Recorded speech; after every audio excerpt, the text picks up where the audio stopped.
आज नवरात्रि का चौथा दिन है।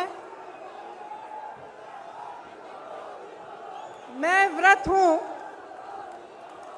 तो मैं मां की स्तुति से शुरू करना चाहती हूं। या देवी सर्वभूतेषु शक्ति रूपेण संस्थिता नमस्तस्यै नमस्तस्यै नमस्तस्यै नमो नमः। सर्वमंगल मांगल्ये शिवे सर्वार्थ साधिके शरणे त्र्यंबके गौरी नारायण नमोस्तुते। मेरे साथ कहिए जय माता दी, जय माता दी, जय माता दी। मैं उपस्थित सभी नेतागण को यहाँ पे मैं उनका स्वागत करना चाहती हूँ। श्री भूपेश बघेल जी,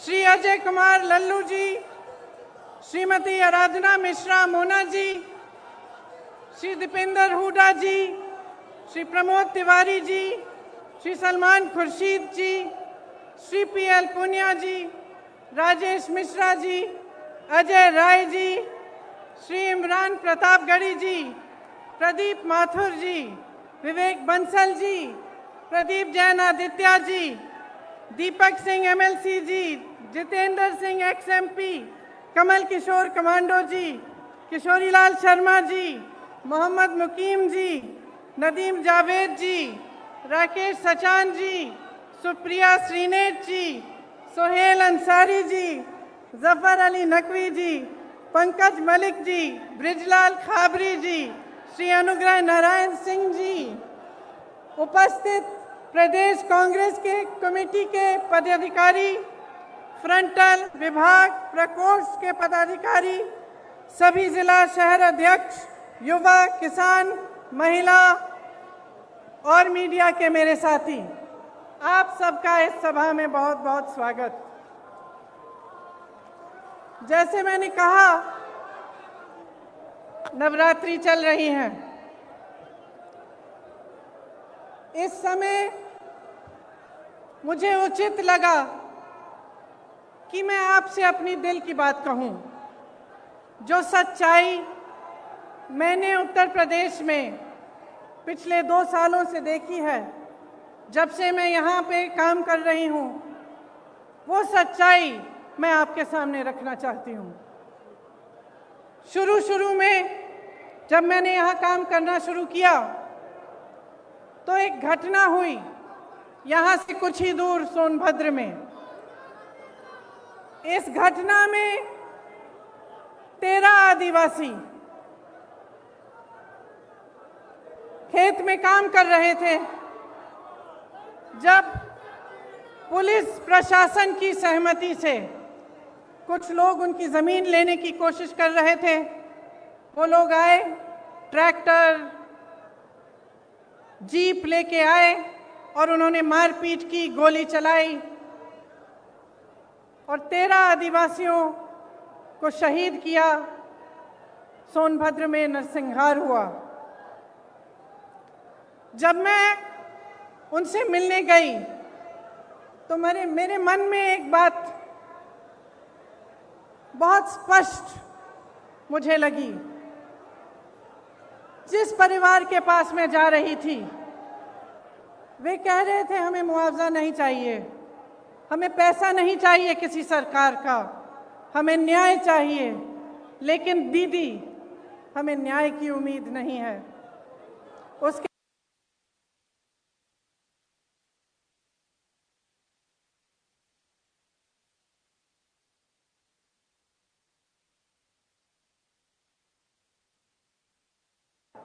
उनके पिताजी ने मुझसे कहा कि उनको घर के बाहर निकालकर उन्हें पीटा गया था, उनके बच्चों को धमकाया गया था, उनकी 9 साल की एक पोती को धमकाया गया था, लेकिन उनको न्याय की कोई उम्मीद नहीं थी। वे सिर्फ न्याय चाहते थे, लेकिन न्याय की उम्मीद नहीं थी उन्हें। उन मामलों में भी भाजपा के एक पूर्व विधायक, भाजपा के एक प्रधान के बेटे, भाजपा के एक कार्यकर्ता, तीनों मामलों में वे इन्वॉल्व थे। उसके बाद कोरोना हुआ। कोरोना के समय जहां जहां से रिपोर्ट आई, वहां से वही रिपोर्ट आई कि जनता त्रस्त है, परेशान है और सरकार मदद के बजाय आक्रामक हो गई है। जो भी सुविधाएं थी, अगर कोई कहता था कि मेरे पास सुविधा नहीं है, मेरे पास ऑक्सीजन नहीं है, कोई अस्पताल ने कह दिया कि ऑक्सीजन खत्म हो रहा है, तो सरकार उन पर आक्रमण कर रही थी। उनको न्याय की उम्मीद नहीं थी, उनको ये उम्मीद नहीं थी कि ये सरकार संकट के समय उनकी मदद करेगी। उसके बाद हाथरस का हादसा हुआ, जिसमें आप सब ने देखा कि सरकार ने अपराधियों पर आक्रमण नहीं किया, सरकार ने अपराधियों को नहीं रोका, सरकार ने परिवार के सदस्यों को अपनी बेटी को की चिता जलाने से रोका। उनको ले भी नहीं गए साथ, पुलिस प्रशासन ने चिता जला दी। उस परिवार ने भी मुझे कहा कि दीदी हमको न्याय चाहिए, लेकिन न्याय की हम उम्मीद नहीं रख सकते। आज लखीमपुर खेरी में जो हुआ, पिछले हफ्ते से हम देख रहे हैं। इस देश के गृह राज्य मंत्री के बेटे ने अपनी गाड़ी के नीचे, अपनी जीप के नीचे 6 किसानों को निर्ममता से कुचल दिया और सब परिवार, 6 के 6 परिवार ये कहते हैं कि हमें पैसे नहीं चाहिए, हमें मुआवजा नहीं चाहिए, हमें न्याय चाहिए। लेकिन हमें न्याय दिलवाने वाला इस सरकार में हमें नहीं दिख रहा है। आपने देखा कि सरकार पूरी तरह से उस मंत्री और उस मंत्री के बेटे के बचत में लगी रही। पुलिस और प्रशासन विपक्ष के नेताओं को रोकने में लगी थी। जब मैंने रात में वहां जाने की कोशिश की, तब हर सड़क पे पुलिस थी, मुझे रोकने की कोशिश की, तमाम पुलिस के घेरे थे, नाकाबंदियां थी। जो परिवार है, पीड़ित परिवार है, उनके घरों में उन्हें नजरबंद किया गया, लेकिन अपराधी को पकड़ने के लिए एक भी पुलिस वाला नहीं निकला। अपराधी के घर में उन्होंने निमंत्रण भेजा कि आप आकर हमसे बात करिए। आपने किसी भी देश में, दुनिया के किसी भी देश में या इस देश के इतिहास में आपने कभी ऐसा देखा है कि एक आदमी 6 किसानों को कुचल दे, 6 लोगों की हत्या कर दे और उसको पुलिस निमंत्रण दे रही है कि आइए हमसे बात करिए? आपने कहीं ये देखा है? बताइए। कभी भी इस देश और इस दुनिया के इतिहास में ऐसा नहीं हुआ होगा। यहाँ के मुख्यमंत्री मंच पे बैठे हुए उस मंत्री का बचाव कर रहे हैं जिसके बेटे ने ऐसा काम किया है।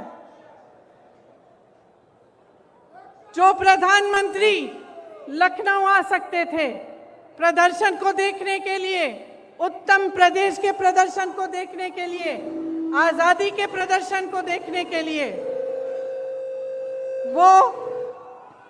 वो 2 घंटे की दूरी पर लखीमपुर खेरी नहीं जा सकते थे उन किसानों के हाथ पकड़ने के लिए, उनके आंसू पोंछने के लिए। ये आजादी किसने दी? जिस आजादी का महोत्सव मना रहे हैं, अमृत उत्सव मना रहे हैं, ये आजादी हमें किसने दी है? ये आजादी हमें किसानों ने दी है, किसान के बेटे ने दी है। इस देश को किसान ने सींचा है, किसान का बेटा हमारी सीमाओं पर खड़ा है आज भी। ये किसान के बेटे हैं जो हमारी सुरक्षा कर रहे हैं, हमारी सीमाओं पे इस देश की आजादी को निर्भर रख रहे हैं।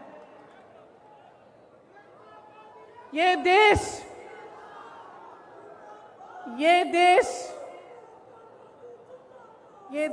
क्या है? ये देश एक आस्था है, एक उम्मीद है। इसी न्याय की उम्मीद पर इस देश को आज़ादी मिली। जब महात्मा गांधी जी आज़ादी की लड़ाई लड़ने के लिए गए तो उनके दिल में ये था कि मेरी जनता को, मेरे लोगों को, मेरे देश के किसानों, दलितों, मेरे देश की महिलाओं को, देश के गरीबों को न्याय मिलना चाहिए। न्याय पर हमारा संविधान आधारित है, लेकिन इस देश में न्याय की उम्मीद सब छोड़ चुके हैं। तो मैं आपसे कहना चाहती हूं कि जब लखीमपुर खेरी में मैं शहीद नक्षत्र सिंह जी के घर गई, उन्होंने मुझे बताया कि उनका बेटा सीमा सुरक्षा बल में दाखिल हुआ है।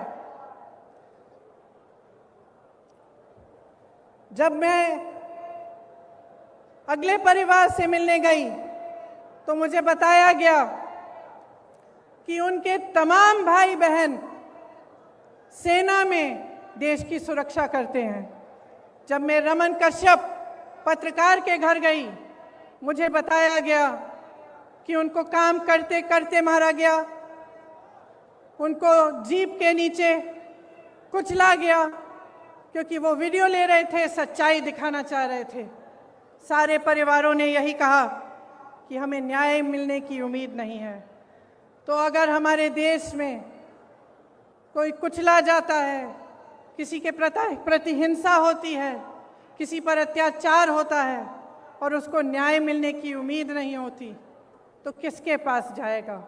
अगर सरकार, मुख्यमंत्री, प्रधानमंत्री, गृह राज्य मंत्री, विधायक सभी मिले हुए हैं, सभी अपनी पीठ मोड़ देते हैं उनकी तरफ, तो किसके पास जाए जनता और क्या करे? आप जानते हैं कि किसान ने 9-10 महीनों से एक आंदोलन जारी रखा है। 300 दिन से अधिक ये आंदोलन चला है। इसमें 600 से अधिक किसान शहीद हुए हैं। क्यों कर रहे हैं ये आंदोलन? ये आंदोलन इसलिए कर रहे हैं क्योंकि ये जानते हैं कि ये सरकार के जो 3 कानून हैं, उनके जरिए उनकी आमदनी, उनके खेत, उनके फसल सब इस सरकार के खरबपति मित्रों के पास जाने वाली है, उनके कब्जे में होने वाली है। मोदी जी के अरबपति मित्रों ने पिछले साल हिमाचल से सेब 88 रुपए किलो में खरीदा था। इस साल वही सेब 72 रुपए किलो में खरीद रहे हैं और सबकी मजबूरी हो गई है कि वो सेब का दाम घटाएं। किसान की लागत बढ़ गई है क्योंकि फसल की कीमत तय करने का फैसला अब खरबपति कर रहे हैं। इसीलिए मनचाहे ढंग से कीमत घटा दी गई। ये स्थिति पूरे देश में होगी। जब इनके कानून लागू होंगे तो आपकी खेती, आपके फसल सब आपसे छीना जाएगा। मोदी जी ने जो आंदोलन कर रहे थे उन किसानों के बारे में क्या कहा? उन्हें आंदोलन जीवी कहा, आतंकी कहा। योगी जी ने उपद्रवी कहा, धमकाने की कोशिश की। इसी गृह राज्य मंत्री ने धमकाकर कहा कि मैं 2 मिनट में तुम्हें सबक सिखा दूंगा। आंदोलन करने की कोशिश की तो 2 मिनट में सबक सिखा दूंगा।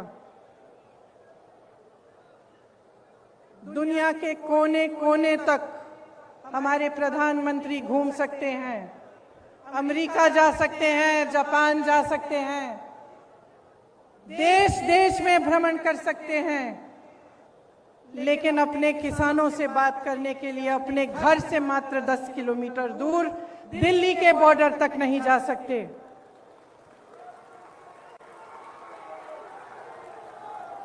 अपने आप को गंगा पुत्र कहने वाले हमारे प्रधानमंत्री ने गंगा मैया के आशीर्वाद से खेतों में फसल लहलहाने वाले करोड़ों गंगा पुत्रों का अपमान किया है। उनकी पूरी आमदनी, उनकी खेती, उनके फसल अपने खरबपति मित्रों को देने की साजिश की है। क्या वो जानते हैं कि आपके प्रदेश में किसान कितनी समस्याओं से जूझ रहा है? क्या वो जानते हैं कि आवारा पशु की कितनी बड़ी समस्या है यहाँ। क्या रात को आपकी सड़कों पे उन्होंने चल के देखा है कि हर किलोमीटर, हर आधे किलोमीटर पे आवारा पशु बैठे हुए हैं? मैंने देखा है, मैंने देखा है।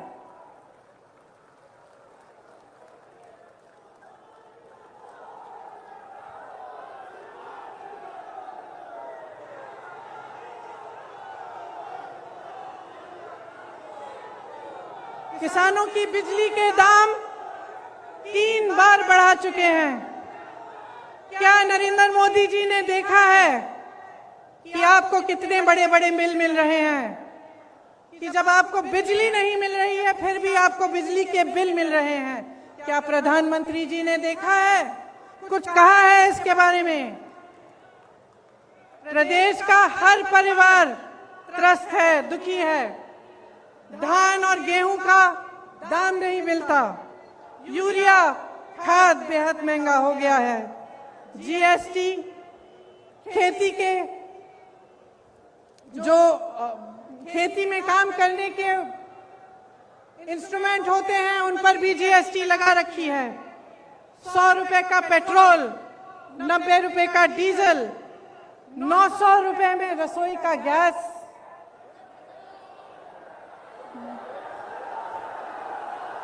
1000 आज 1000 रुपए में रसोई का गैस। 23 करोड़ लोग गरीबी रेखा से नीचे चले गए हैं। कोयला खत्म हो रहा है। बेरोजगारी चरम पे है। जहां जहां जाओ बेरोजगार युवा मिलते हैं। परसों मैं लखनऊ की एक बस्ती में गई। मैं इसलिए गई थी क्योंकि योगी जी ने एक ऐसे शब्द इस्तेमाल किए सफाई कर्मचारियों के प्रति, मेरी बहनों के प्रति, जो रोज सुबह अपने घर में झाड़ू मारती हैं, जो सफाई करते हैं, हमारे देश, हमारी शहरों को साफ रखते हैं, उनके प्रति उन्होंने अब शब्द कहे। तो मैं एक बस्ती में गई वाल्मीकि मंदिर में झाड़ू लगाने के लिए और उन सब से बात करने के लिए जो इस काम को अपनी आमदनी के लिए, अपने बच्चों को पढ़ाने के लिए करते हैं। उन सब ने मुझे बताया, मैं घर गई, घर घर गई, एक घर से दूसरे घर गई, हर घर में मुझे बताया। अपने युवा बच्चे मेरे सामने लाए। किसी ने एमए किया था, किसी ने बीए किया था, किसी ने आईटीआई किया था, किसी के पास नौकरी नहीं थी, किसी एक का रोजगार नहीं था। और जो रोजगार कर रहे थे, जो सफाई कर्मचारी थे, उनका वेतन महीनों से नहीं बढ़ाया गया था। दुखी है जनता, त्रस्त है, नाराज भी है और नाराज होना चाहिए, क्योंकि जिस समय आप इन परेशानियों से गुजर रहे हैं, आप संघर्ष कर रहे हैं, उसी समय प्रधानमंत्री जी के खरबपति मित्र करोड़ों रुपए कमा रहे हैं।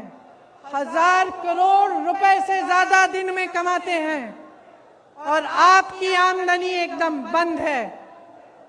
कोरोना के समय तमाम छोटे बिजनेस, छोटे व्यापारी, तमाम लोगों को अपने काम बंद करने पड़े, अपनी दुकानें बंद करनी पड़ी, अपने व्यापार बंद करने पड़े। क्या सरकार ने कोई राहत दी? कोई राहत नहीं मिली। सिर्फ आपको प्रताड़ित किया। कभी जीएसटी, कभी नोटबंदी, कभी कुछ और। सब देशों में, इस पूरी दुनिया में, सब देशों में जहां जहां कोरोना की मार पड़ी, सरकार ने राहत दी, लेकिन आपको कोई राहत नहीं मिली। देश के हवाई अड्डों, देश की रेलवे, तमाम पीएसयू इनके खरबपति मित्रों को सौंपी गई हैं। आपको मालूम नहीं होगा शायद, प्रधानमंत्री जी ने पिछले साल अपने लिए 2 हवाई जहाज खरीदे। आप बताइए कितने के हो सकते हैं ये हवाई जहाज? सब मालूम है, सब पता है। एक हवाई जहाज 8,000 करोड़ का था। 2 हवाई जहाज खरीदे कितने के? और इस देश की पूरी एयर इंडिया कितने में बेची?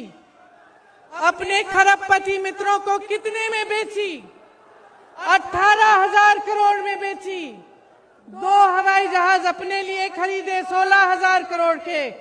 इस देश की एयर इंडिया को 18,000 करोड़ के लिए अपने दोस्तों को बेच दी। देखिए,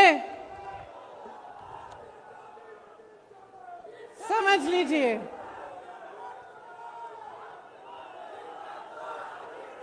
समझ लीजिए, जब जब मैं बात करती हूं लोगों से,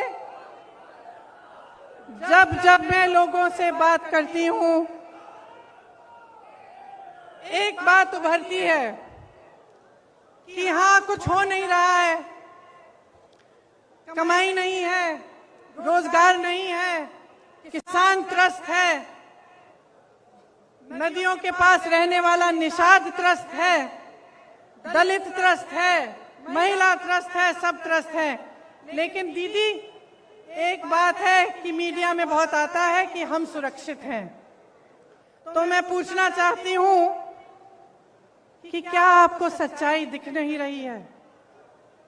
इस देश में सिर्फ 2 तरह के लोग सुरक्षित हैं आज। एक जो भाजपा का सत्ताधारी नेता है वो, और दूसरा जो उसका खरबपति मित्र है। सिर्फ 2 तरह के लोग सुरक्षित हैं। इस देश में कोई धर्म का व्यक्ति सुरक्षित नहीं है, किसी भी जाति का व्यक्ति सुरक्षित नहीं है। इस देश में ना मजदूर सुरक्षित है, ना मल्ला सुरक्षित है, ना निषाद सुरक्षित है, ना दलित सुरक्षित है, ना गरीब सुरक्षित है, ना अल्पसंख्यक सुरक्षित है, ना मेरी महिला बहनें सुरक्षित हैं। इस देश में सिर्फ प्रधानमंत्री, उनके मंत्रिमंडल के लोग, उनकी पार्टी के लोग जो सत्ता में हैं वो सुरक्षित हैं, और उनके जितने भी खरबपति अमीर मित्र हैं वो सुरक्षित हैं। इस बात को सही ढंग से पहचानिए। ये देश नष्ट हो रहा है, इस बात को पहचानिए। जितने भी इश्तिहार बस स्टैंडों पे लग रहे हैं, बड़ी बड़ी होर्डिंग्स लग रही हैं, इनके पीछे जो सच्चाई है आप जानते हैं। आप जी रहे हैं उस सच्चाई को, आपका अनुभव है। आप बताइए, आपको फसल का दाम मिलता है? गैस सिलेंडर मिलता है आपको? भर पाती हैं आप? आपके बच्चों को रोजगार मिलता है? तो सच्चाई क्या है? और इस सच्चाई को बोलने से लोग डर क्यों रहे हैं? किस चीज से भय है? क्या हो जाएगा? समय आ गया है, चुनाव की बात नहीं है, अब देश की बात है।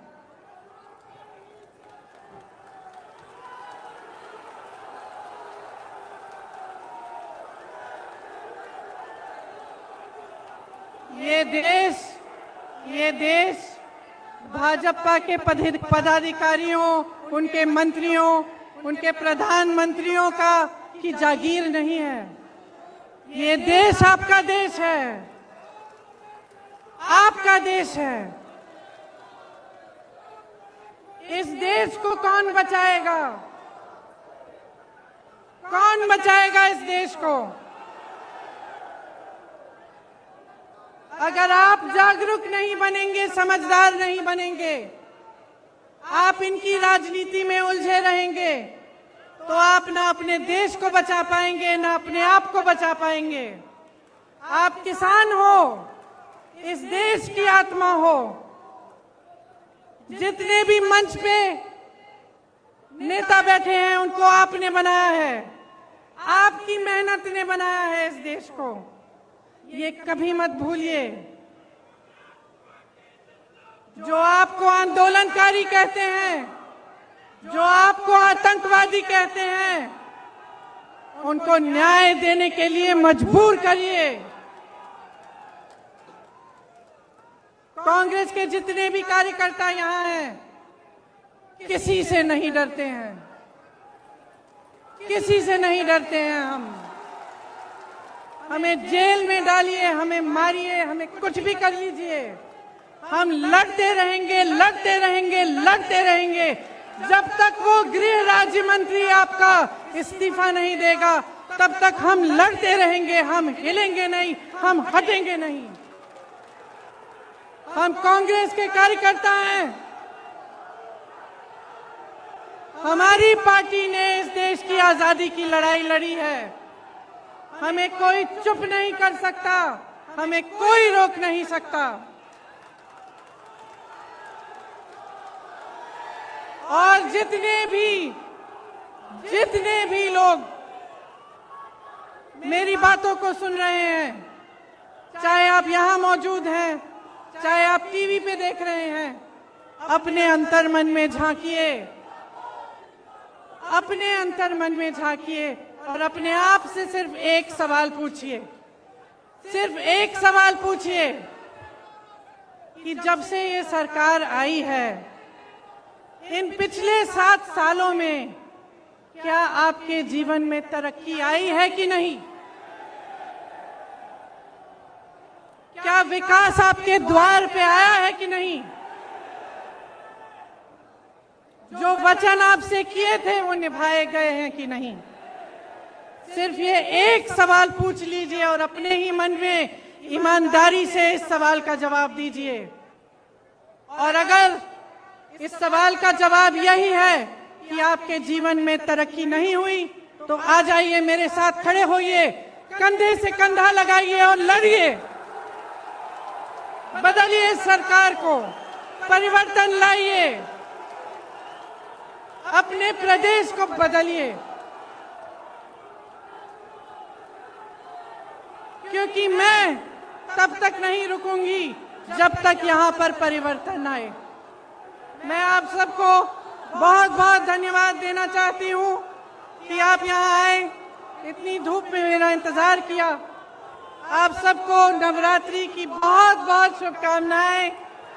जय माता दी, जय हिंद, जय किसान, जय किसान, जय जवान, जय किसान, जय जवान, जय हिंद, जय हिंद, जय हिंद, जय हिंद, जय हिंद, जय हिंद। लड़ेंगे, लड़ेंगे। अब मैं इमरान प्रतापगढ़ी जी को आमंत्रित करता हूं, अपने लफ्ज के साथ जो है वो आभार प्रदर्शन करेंगे।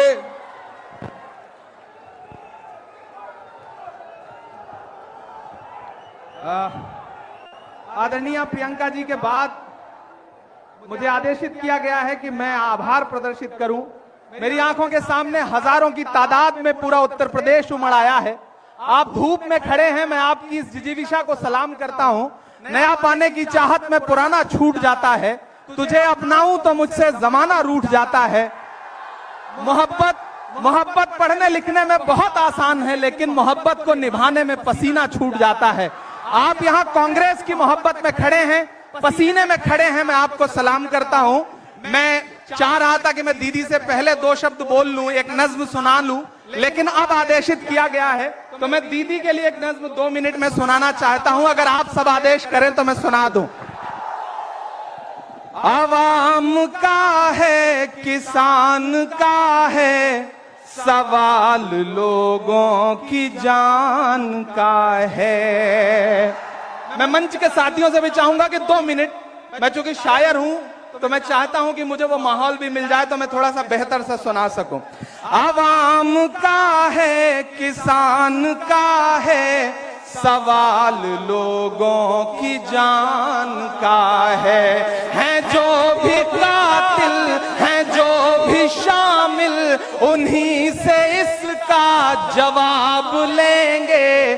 सनद रहे हम हिसाब लेंगे, सनद रहे हम हिसाब लेंगे, सनद रहे हम हिसाब लेंगे।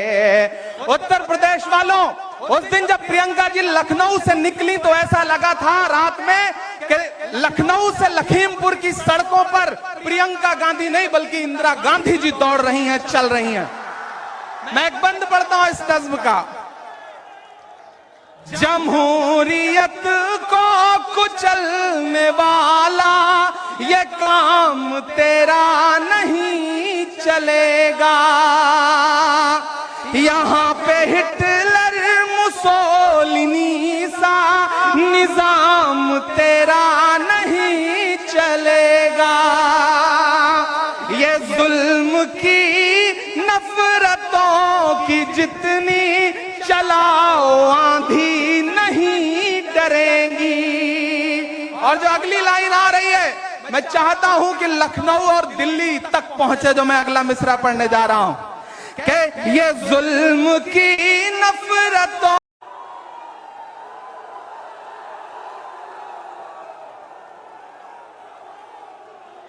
आज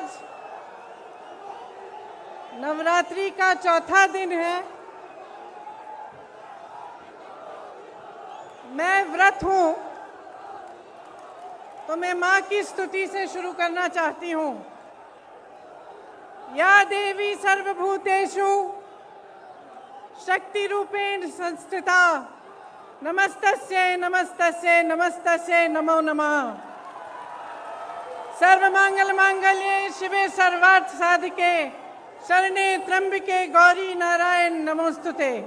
मेरे साथ कहिए जय माता दी, जय माता दी, जय माता दी। मैं उपस्थित सभी नेतागण को यहाँ पे मैं उनका स्वागत करना चाहती हूँ। श्री भूपेश बघेल जी, श्री अजय कुमार लल्लू जी, श्रीमती आराधना मिश्रा मोना जी, श्री दीपेंद्र हुडा जी, श्री प्रमोद तिवारी जी, श्री सलमान खुर्शीद जी, श्री पीएल पुनिया जी, राजेश मिश्रा जी, अजय राय जी, श्री इमरान प्रतापगढ़ी जी, प्रदीप माथुर जी, विवेक बंसल जी, प्रदीप जैन आदित्य जी, दीपक सिंह एमएलसी जी, जितेंद्र सिंह एक्सएमपी, कमल किशोर कमांडो जी, किशोरीलाल शर्मा जी, मोहम्मद मुकीम जी, नदीम जावेद जी, राकेश सचान जी, सुप्रिया श्रीनेट जी, सोहेल अंसारी जी, जफर अली नकवी जी, पंकज मलिक जी, ब्रिजलाल खाबरी जी, श्री अनुग्रह नारायण सिंह जी, उपस्थित प्रदेश कांग्रेस के कमेटी के पदाधिकारी, फ्रंटल विभाग प्रकोष्ठ के पदाधिकारी, सभी जिला शहर अध्यक्ष, युवा, किसान, महिला और मीडिया के मेरे साथी, आप सबका इस सभा में बहुत बहुत स्वागत। जैसे मैंने कहा, नवरात्रि चल रही है। इस समय मुझे उचित लगा कि मैं आपसे अपनी दिल की बात कहूं। जो सच्चाई मैंने उत्तर प्रदेश में पिछले 2 सालों से देखी है, जब से मैं यहाँ पे काम कर रही हूँ, वो सच्चाई मैं आपके सामने रखना चाहती हूँ। शुरू में जब मैंने यहाँ काम करना शुरू किया तो एक घटना हुई यहाँ से कुछ ही दूर सोनभद्र में। इस घटना में 13 आदिवासी खेत में काम कर रहे थे। जब पुलिस प्रशासन की सहमति से कुछ लोग उनकी ज़मीन लेने की कोशिश कर रहे थे, वो लोग आए, ट्रैक्टर, जीप लेके आए और उन्होंने मारपीट की, गोली चलाई और 13 आदिवासियों को शहीद किया। सोनभद्र में नरसंहार हुआ। जब मैं उनसे मिलने गई तो मेरे मन में एक बात बहुत स्पष्ट मुझे लगी। जिस परिवार के पास मैं जा रही थी, वे कह रहे थे हमें मुआवजा नहीं चाहिए, हमें पैसा नहीं चाहिए किसी सरकार का, हमें न्याय चाहिए। लेकिन दीदी, हमें न्याय की उम्मीद नहीं है। उसके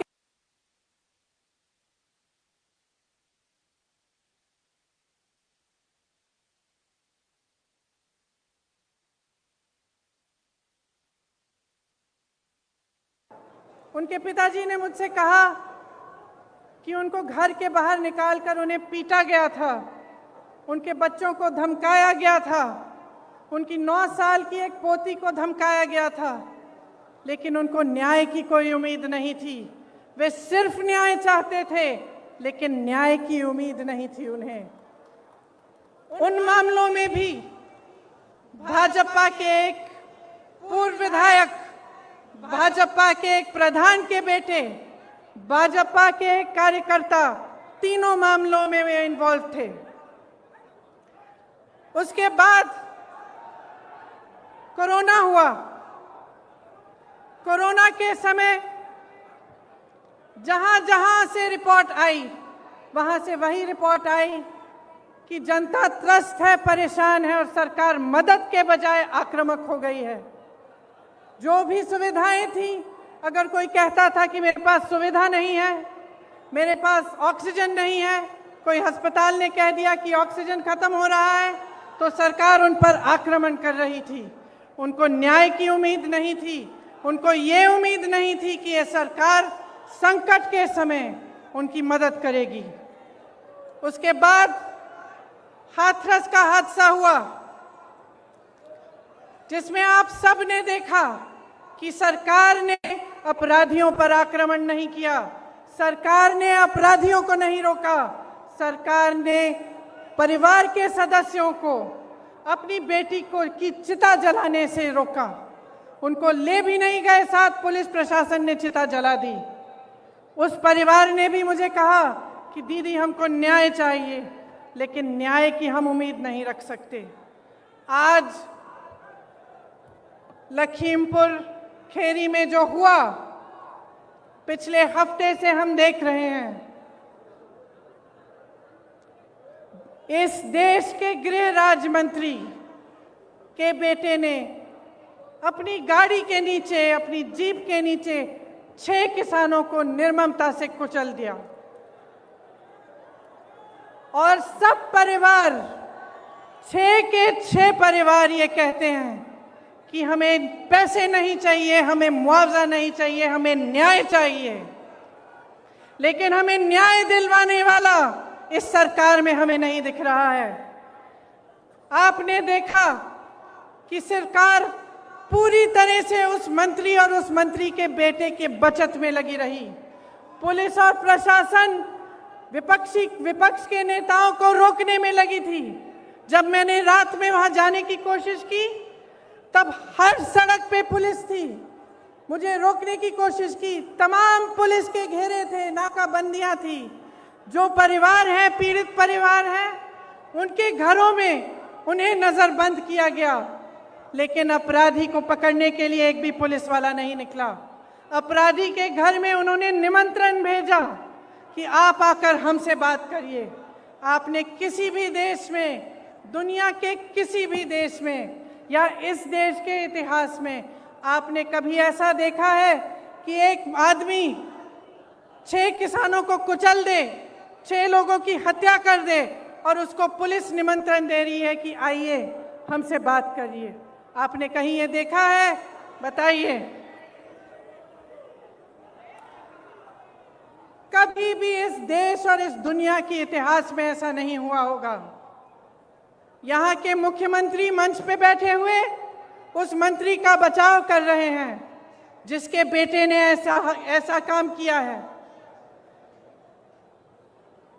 जो प्रधानमंत्री लखनऊ आ सकते थे प्रदर्शन को देखने के लिए, उत्तर प्रदेश के प्रदर्शन को देखने के लिए, आजादी के प्रदर्शन को देखने के लिए, वो 2 घंटे की दूरी पर लखीमपुर खीरी नहीं जा सकते थे उन किसानों के हाथ पकड़ने के लिए, उनके आंसू पोंछने के लिए। ये आजादी किसने दी? जिस आजादी का महोत्सव मना रहे हैं, अमृत उत्सव मना रहे हैं, ये आजादी हमें किसने दी है? ये आजादी हमें किसानों ने दी है, किसान के बेटे ने दी है। इस देश को किसान ने सींचा है, किसान का बेटा हमारी सीमाओं पर खड़ा है आज भी। ये किसान के बेटे हैं जो हमारी सुरक्षा कर रहे हैं, हमारी सीमाओं पे इस देश की आजादी को निर्भर रख रहे हैं। ये देश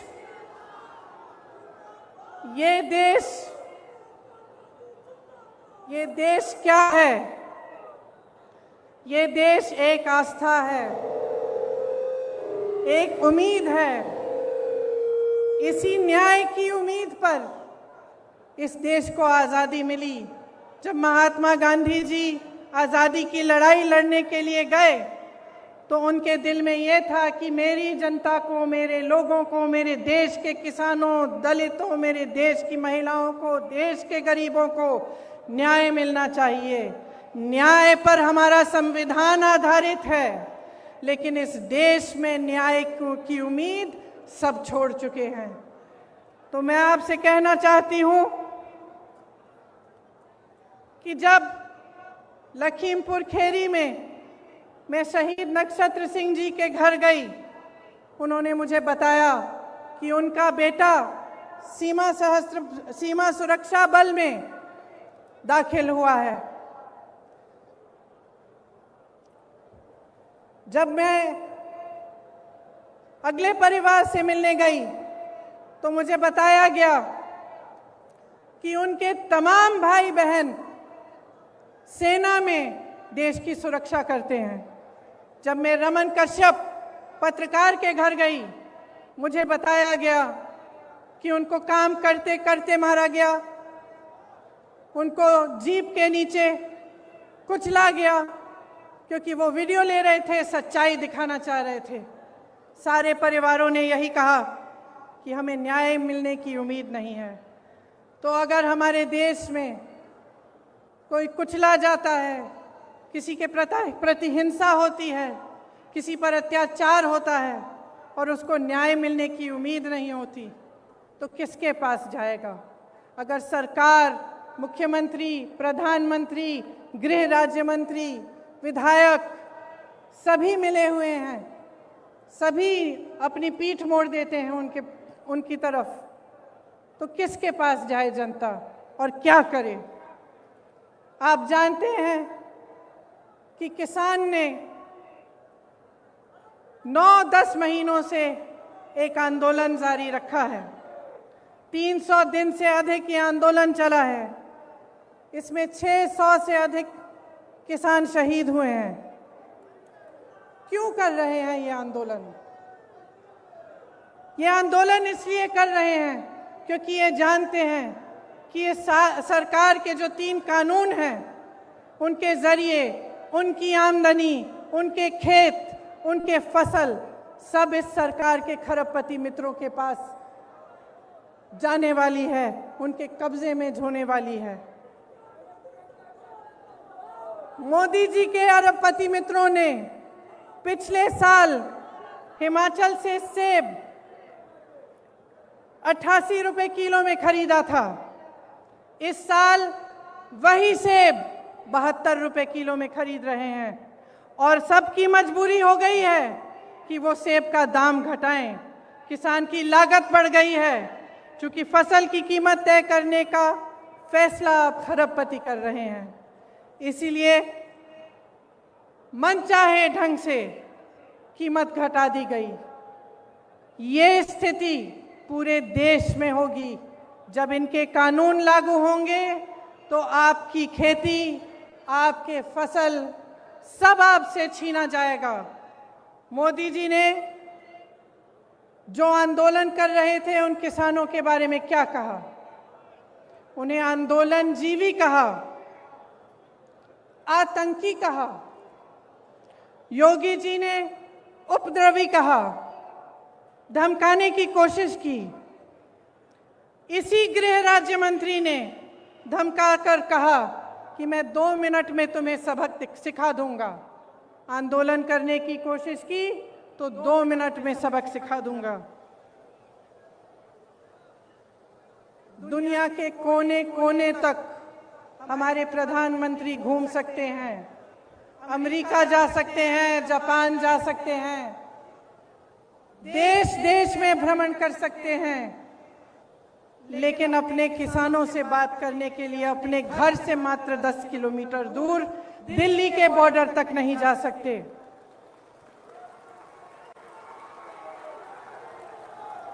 अपने आप को गंगा पुत्र कहने वाले हमारे प्रधानमंत्री ने गंगा मैया के आशीर्वाद से खेतों में फसल लहलहाने वाले करोड़ों गंगा पुत्रों का अपमान किया है।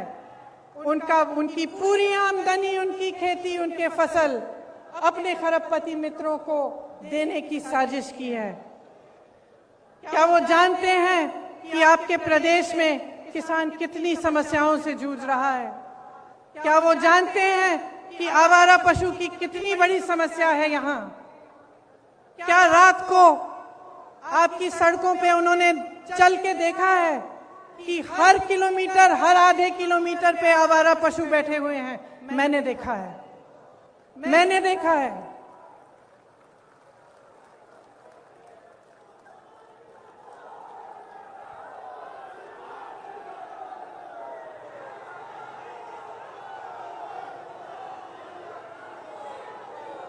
किसानों की बिजली के दाम 3 बार बढ़ा चुके हैं।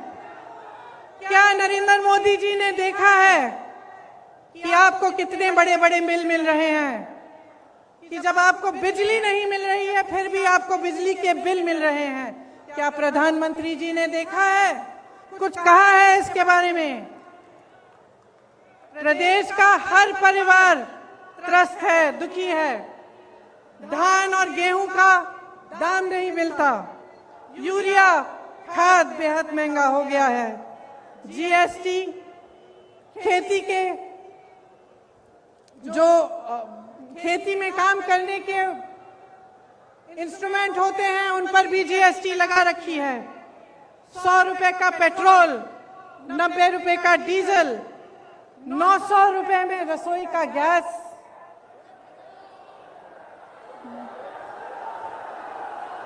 एक 1000 रुपए में रसोई का गैस।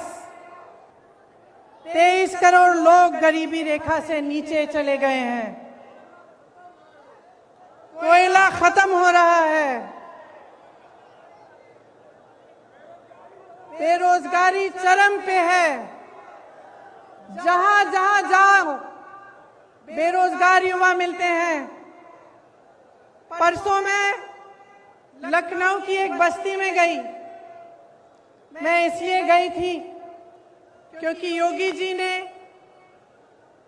एक ऐसे शब्द इस्तेमाल किए सफाई कर्मचारियों के प्रति, मेरी बहनों के प्रति, जो रोज सुबह अपने घर में झाड़ू मारती हैं, जो सफाई करते हैं, हमारे देश, हमारी शहरों को साफ रखते हैं, उनके प्रति उन्होंने अब शब्द कहे।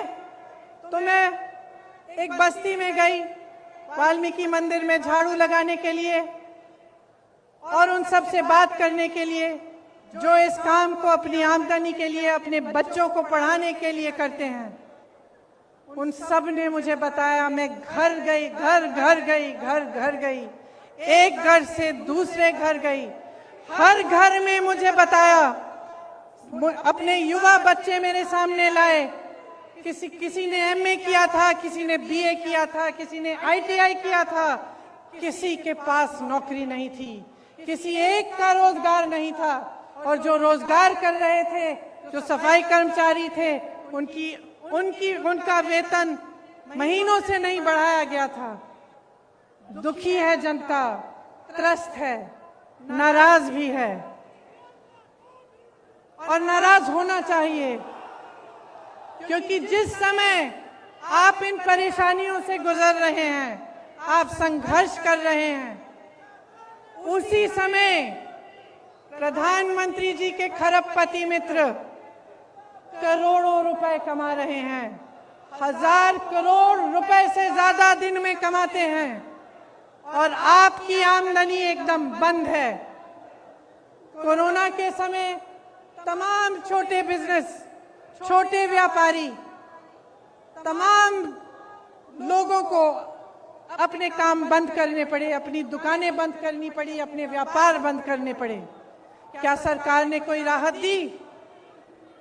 कोई राहत नहीं मिली, सिर्फ आपको प्रताड़ित किया। कभी जीएसटी, कभी नोटबंदी, कभी कुछ और। सब देशों में, इस पूरी दुनिया में, सब देशों में जहां जहां कोरोना की मार पड़ी, सरकार ने राहत दी, लेकिन आपको कोई राहत नहीं मिली। देश के हवाई अड्डों, देश की रेलवे, तमाम पीएसयू इनके खरबपति मित्रों को सौंपी गई हैं। आपको मालूम नहीं होगा शायद, प्रधानमंत्री जी ने पिछले साल अपने लिए 2 हवाई जहाज खरीदे। आप बताइए कितने के हो सकते हैं ये हवाई जहाज? सब मालूम है, सब पता है। एक हवाई जहाज 8000 करोड़ का था। 2 हवाई जहाज खरीदे, कितने के? और इस देश की पूरी एयर इंडिया कितने में बेची? अपने खरबपति मित्रों को कितने में बेची? 18000 करोड़ में बेची। 2 हवाई जहाज अपने लिए खरीदे 16000 करोड़ के। इस देश की एयर इंडिया को 18000 करोड़ के लिए अपने दोस्तों को बेच दी। देखिए, समझ लीजिए,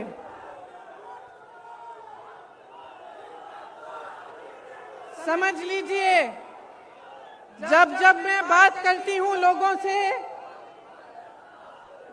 जब मैं लोगों से बात करती हूं, एक बात उभरती है कि हाँ, कुछ हो नहीं रहा है, कमाई नहीं है, रोजगार नहीं है, किसान त्रस्त है, नदियों के पास रहने वाला निषाद त्रस्त है, दलित त्रस्त है, महिला त्रस्त है, सब त्रस्त है। लेकिन दीदी, एक बात है कि मीडिया में बहुत आता है कि हम सुरक्षित हैं, तो मैं पूछना चाहती हूं कि क्या आपको सच्चाई दिख नहीं रही है? इस देश में सिर्फ 2 तरह के लोग सुरक्षित हैं आज। एक, जो भाजपा का सत्ताधारी नेता है वो, और दूसरा जो उसका खरबपति मित्र है। सिर्फ 2 तरह के लोग सुरक्षित हैं। इस देश में कोई धर्म का व्यक्ति सुरक्षित नहीं है, किसी भी जाति का व्यक्ति सुरक्षित नहीं है। इस देश में ना मजदूर सुरक्षित है, ना मल्ला सुरक्षित है, ना निषाद सुरक्षित है, ना दलित सुरक्षित है, ना गरीब सुरक्षित है, ना अल्पसंख्यक सुरक्षित है, ना मेरी महिला बहनें सुरक्षित हैं। इस देश में सिर्फ प्रधानमंत्री, उनके मंत्रिमंडल के लोग, उनकी पार्टी के लोग जो सत्ता में हैं वो सुरक्षित हैं, और उनके जितने भी खरबपति अमीर मित्र हैं वो सुरक्षित हैं। इस बात को सही ढंग से पहचानिए।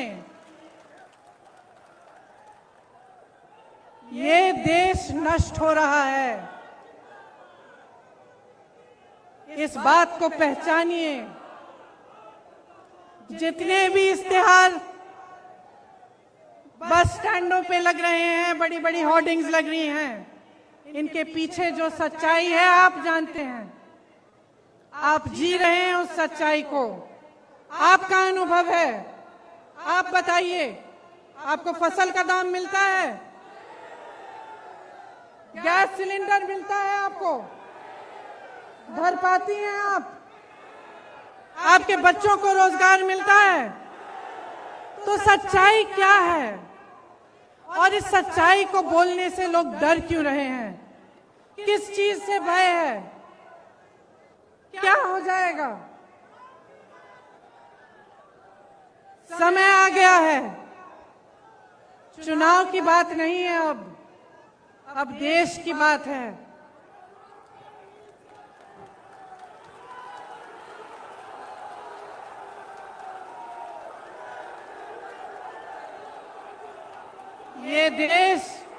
ये देश भाजपा के पदाधिकारियों, उनके मंत्रियों, उनके प्रधानमंत्रियों की जागीर नहीं है। ये देश आपका देश है, आपका देश है। इस देश को कौन बचाएगा? कौन बचाएगा इस देश को? अगर आप जागरूक नहीं बनेंगे, समझदार नहीं बनेंगे, आप इनकी राजनीति में उलझे रहेंगे, तो आप ना अपने देश को बचा पाएंगे, ना अपने आप को बचा पाएंगे। आप किसान हो, इस देश की आत्मा हो। जितने भी मंच पे नेता बैठे हैं, उनको आपने बनाया है, आपकी मेहनत ने बनाया है इस देश को। ये कभी मत भूलिए। जो आपको आंदोलनकारी कहते हैं, जो आपको आतंकवादी कहते हैं, उनको न्याय देने के लिए मजबूर करिए। कांग्रेस के जितने भी कार्यकर्ता यहाँ हैं, किसी से नहीं डरते हैं, किसी से नहीं डरते हैं। हमें जेल में डालिए, हमें मारिए, हमें कुछ भी कर लीजिए, हम लड़ते रहेंगे, लड़ते रहेंगे, लड़ते रहेंगे। जब तक वो गृह राज्य मंत्री आपका इस्तीफा नहीं देगा, तब तक हम लड़ते रहेंगे। हम हिलेंगे नहीं, हम हटेंगे नहीं। हम कांग्रेस के कार्यकर्ता हैं। हमारी पार्टी ने इस देश की आजादी की लड़ाई लड़ी है। हमें कोई चुप नहीं कर सकता, हमें कोई रोक नहीं सकता। और जितने भी लोग मेरी बातों को सुन रहे हैं, चाहे आप यहां मौजूद हैं, चाहे आप टीवी पे देख रहे हैं, अपने अंतर्मन में झांकिए, अपने अंतर्मन में झांकिए और अपने आप से सिर्फ एक सवाल पूछिए, सिर्फ एक सवाल पूछिए कि जब से ये सरकार आई है, इन पिछले 7 सालों में क्या आपके जीवन में तरक्की आई है कि नहीं? क्या विकास आपके द्वार पे आया है कि नहीं? जो वचन आपसे किए थे वो निभाए गए हैं कि नहीं? सिर्फ ये एक सवाल पूछ लीजिए और अपने ही मन में ईमानदारी से इस सवाल का जवाब दीजिए। और अगर इस सवाल का जवाब यही है कि आपके जीवन में तरक्की नहीं हुई, तो आ जाइए, मेरे साथ खड़े होइए, कंधे से कंधा लगाइए और लड़िए। बदलिए सरकार को, परिवर्तन लाइए, अपने प्रदेश को बदलिए, क्योंकि मैं तब तक नहीं रुकूंगी जब तक यहाँ पर परिवर्तन आए। मैं आप सबको बहुत बहुत धन्यवाद देना चाहती हूँ कि आप यहाँ आए, इतनी धूप में मेरा इंतजार किया। आप सबको नवरात्रि की बहुत बहुत शुभकामनाएं। जय माता दी, जय हिंद, जय किसान, जय किसान, जय जवान, जय किसान, जय जवान, जय हिंद, जय हिंद, जय हिंद, जय हिंद, जय हिंद, जय हिंद। लड़ेंगे, लड़ेंगे। अब मैं इमरान प्रतापगढ़ी जी को आमंत्रित करता हूं, अपने लफ्ज के साथ जो है वो आभार प्रदर्शन करेंगे।